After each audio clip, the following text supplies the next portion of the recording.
ఇంట్లో ఉండి ఉండి ఆష్టకత్తాంది. బయటికి పోయి ఏమైనా పని చేసి చిల్లర మందమన్నా సంపాదిద్దామంటే నీకెందుకే పని అంటాడు నమ్మగడు. ఇంట్లోనే ఉండు అని అంటాడు.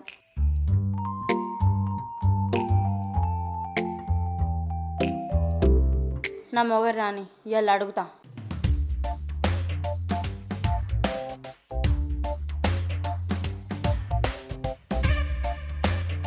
మా పిల్లం ఏదో గులుగుతాంది.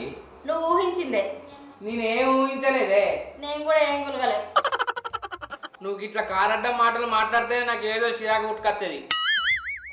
నీ చిరాకులు పరాకులు నా కాడ నడవై. నడవకపోతే ఉరుకుతాయా అనే దేవి. ఇట్లా పక్కపక్క నవ్వుడు కాదు, పెండ్ల మనసులు ఏముందో తెలుసుకొని మెదలాలి.